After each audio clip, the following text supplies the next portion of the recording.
World 24H, US cuts off Ukraine's satellite access. US cuts off Ukraine's satellite access. In a statement on March 7, Maxar said it has contracts with the US government and many other partner countries. And each customer has the right to decide their own data usage and sharing policies. According to Maxar, Ukraine has been suspended from accessing GEGD, a US program that allows allies and partners to access satellite images provided by US satellites. The US government has decided to temporarily suspend Ukraine's accounts at GEGD. Maxar said, "We take our contractual commitments very seriously," Maxar announced. According to CNN, Ukrainian forces need to use images from US satellites, under the GEGD program, to monitor Russian military movements. Assess the situation and plan logistics. Ukraine has not commented on the new move from the US. Zelensky's approval rating soars after White House row. A poll released on March 7 by the Kyiv International Institute of Sociology, KIIS, showed that Ukrainians' approval rating for Zelensky rose to 68% after a tense meeting with Trump in the Oval Office. The Ukrainian president was later asked to leave the White House. In the previous survey in February, Zelensky's approval rating was 57%. The new survey by the Kyiv International Institute of Sociology was conducted from February 14 to March 4. A period when relations between Zelensky and US President Donald Trump went downhill after the diplomatic incident on February 28. The poll was conducted by phone.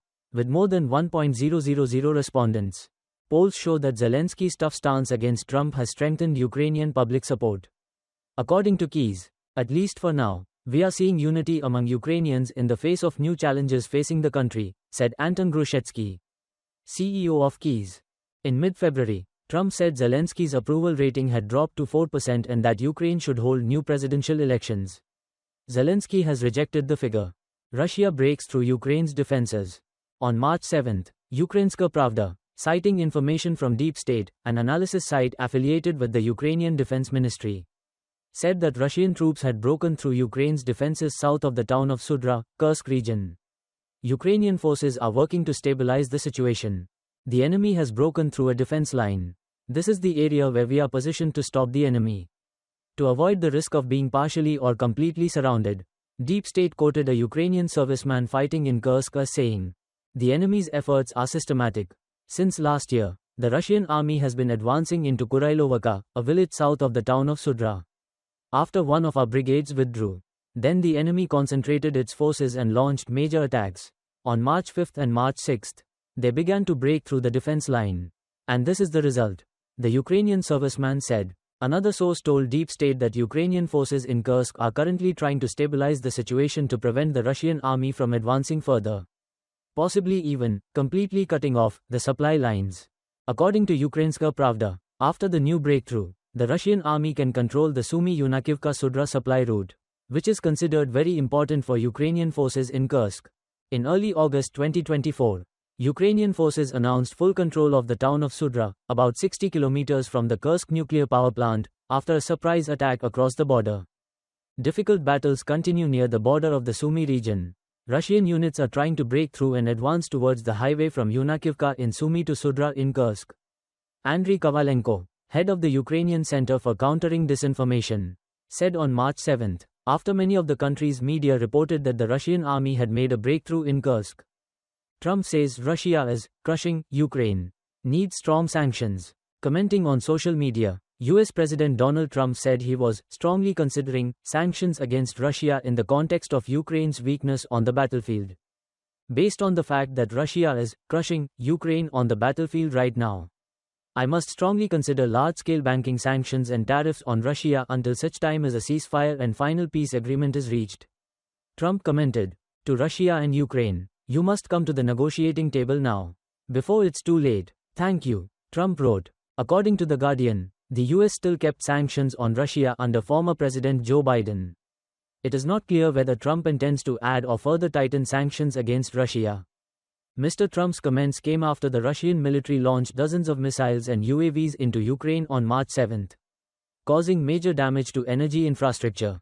Trump warns Ukraine. US President Donald Trump continued to warn Ukraine after the US suspended arms aid and intelligence sharing with the country. Speaking to reporters on March 7, Donald Trump said he would stop all support for Ukraine if the country did not demonstrate a commitment to peace. aiming to end the conflict with Russia. I have to know that they want to resolve this conflict, Trump said, answering a question about the possibility of the US restoring aid to Ukraine. The US president said that at present, he did not know whether Ukraine was really interested in a commitment to peace.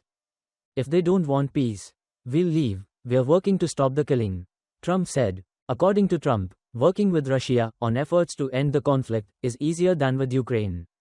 I trust him. We're doing very well with Russia, Trump said, referring to Russian President Putin. Frankly, I find it harder to work with Ukraine and they don't have any cards. It might be easier to work with Russia, Trump added, stressing that Russia holds all the cards. Commenting on Russia's recent large-scale missile and drone strikes on Ukraine, the US president said he could understand the move. I really think he's doing what anybody in that position would do at this point, Trump said. In his speech, Trump also reaffirmed his good relationship with President Putin and said that the Russian leader wants to end the conflict in Ukraine. I think he's going to be more generous than he needs to be, and that's a good thing, Trump said. Earlier, in a statement on social media on March 7, the US president said that Russia was crushing Ukraine and that he could impose heavy sanctions to get the parties to sit down at the peace negotiation table.